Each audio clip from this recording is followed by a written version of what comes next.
Segunda Crônicas, capítulo 30. A celebração da Páscoa. Ezequias enviou uma mensagem a todo Israel e Judá e também escreveu cartas a Efraim e a Manassés, convidando-os para ir ao templo do Senhor em Jerusalém e celebrar a Páscoa do Senhor, o Deus de Israel. O rei, seus oficiais e toda a comunidade de Jerusalém decidiram celebrar a Páscoa no segundo mês. Não tinha sido possível celebrá-la na data prescrita, pois não havia número suficiente de sacerdotes consagrados e o povo não estava reunido em Jerusalém. A ideia pareceu boa tanto ao rei quanto a toda a Assembleia.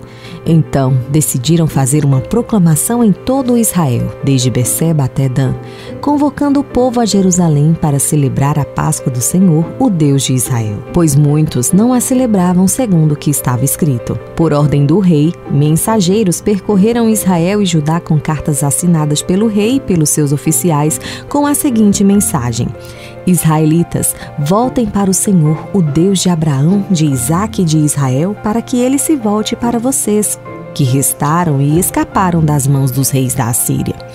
Não sejam como seus pais e seus irmãos, que foram infiéis ao Senhor, o Deus dos seus antepassados, de maneira que ele os deixou em ruínas, conforme vocês veem. Portanto, não sejam obstinados como seus antepassados, submetam-se ao Senhor. Venham ao santuário que ele consagrou para sempre. Sirvam ao Senhor, ao seu Deus, para que o fogo da sua ira se desvie de vocês. Se vocês voltarem para o Senhor, os que capturaram os seus irmãos e os seus filhos terão misericórdia deles, e eles voltarão a esta terra, pois o Senhor, o seu Deus, é bondoso e compassivo. Ele não os rejeitará, se vocês se voltarem para ele. Os mensageiros foram de cidade em cidade, em Efraim e em Manassés e até em Zebulon, mas o povo zombou deles e os expôs ao ridículo. No entanto, alguns homens de Asser, de Manassés e de Zebulon humilharam-se e foram para Jerusalém. Já em Judá, a mão de Deus esteve sobre o povo, dando-lhes unidade de pensamento para executarem o que o rei e os seus oficiais haviam ordenado conforme a palavra do Senhor. Uma imensa multidão reuniu-se em Jerusalém no segundo mês para celebrar a festa dos pães sem fermento. Eles retiraram os altares que havia em Jerusalém e se desfizeram de todos os altares de incenso, atirando-os no vale de Cédron. Abateram o cordeiro da Páscoa no dia 14 do segundo mês. Os sacerdotes e os levitas, envergonhados, consagraram-se e levaram holocaustos ao templo do Senhor, e assumiram seus postos, conforme prescrito na lei de Moisés, homem de Deus. Os sacerdotes aspergiram o sangue que os levitas lhes entregaram.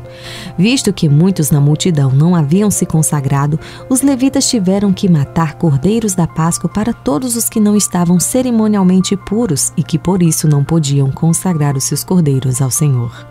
Embora muitos dos que vieram de Efraim, de Manassés, de Issacar e de Zebulon não se tivessem purificado, assim mesmo comeram a Páscoa, contrariando o que estava escrito. Mas Ezequias orou por eles, dizendo: Queira o Senhor, que é bondoso, perdoar todo aquele que inclina o seu coração para buscar a Deus, o Senhor, o Deus dos seus antepassados, mesmo que não esteja puro de acordo com as regras do santuário. E o Senhor ouviu a oração de Ezequias e não castigou o povo. Os israelitas presentes em Jerusalém celebraram com muita alegria a festa dos pães sem fermento durante 7 dias.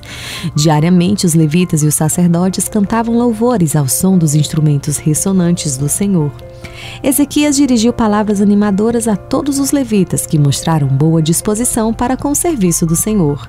Durante os 7 dias, eles comeram suas porções das ofertas, apresentaram sacrifícios de comunhão e louvaram o Senhor, o Deus dos seus antepassados. E toda a Assembleia decidiu prolongar a festa por mais 7 dias e a celebraram com alegria.